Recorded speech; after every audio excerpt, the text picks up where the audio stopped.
What's up, everybody? I'm Cindy Goodman, and today's Daily Fix is a real doozy. We get our first look at Halo Infinite gameplay, and a brand new Fable is headed our way. So hyped. Roll the thing.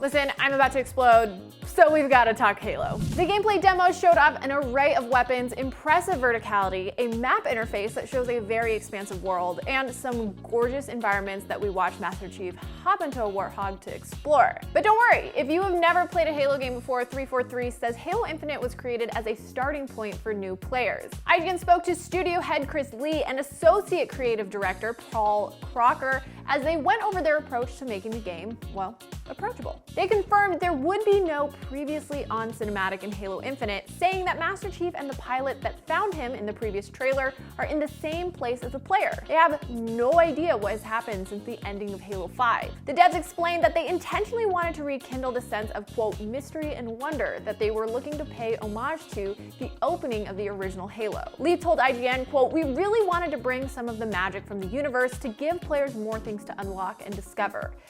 That was a really key one for us.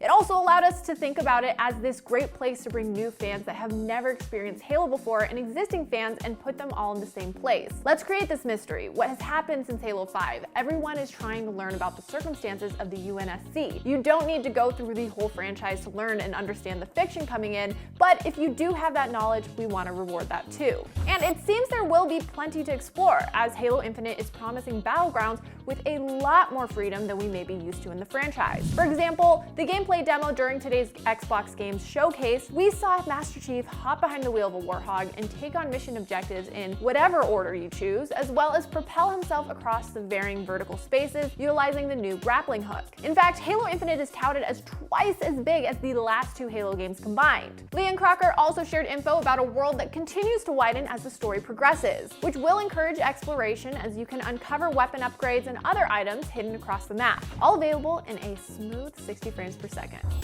Additionally, Lee and Crocker provided story details, including some information about Infinite's villain. It seems it takes place well after the ending of Halo 5, with Cortana nowhere to be found and Master Chief being discovered by the pilot, whose name will be revealed during the course of the campaign. In order to avoid spoilers, I won't say more, but if you're interested, please check it out at the link below or just head on over to IGN.com.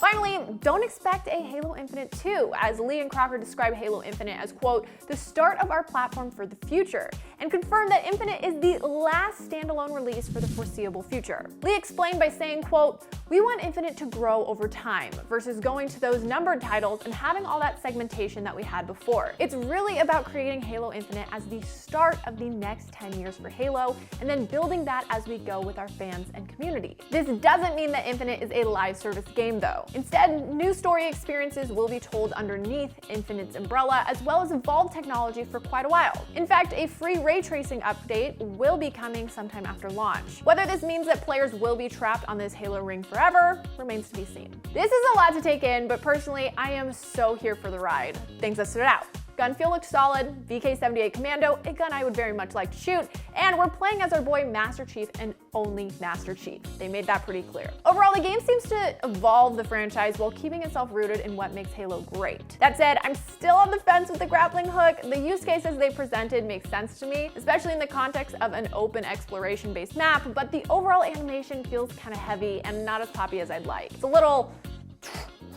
versus like, you know? I don't know.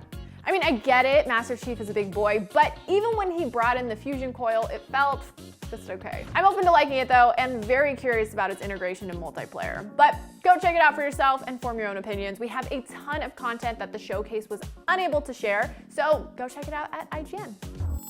Not only did we get an awesome look at Halo Infinite, we got a gorgeous tease of the previously rumored new Fable game from Playground Games, which seems like a perfect fit as Playground has a wealth of systems available to them from their previous development on the Forza Horizon series. The tease was very on brand with previous teases in the series, which is a good signal that Playground really understands the character of these games and how much that means to the series fans. Hopefully, we get to see more of this before the Series X launch. Time will tell. Look, this showcase was packed with a lot of games and info with incredible variety, and we can't cover it all here, so if you want more, trust me, you probably do, there's a hub for all of the announcements at the link below. All right, Spartans, that was your Daily Fix. I'm Cindy Goodman, and I hope your day is as awesome as you are.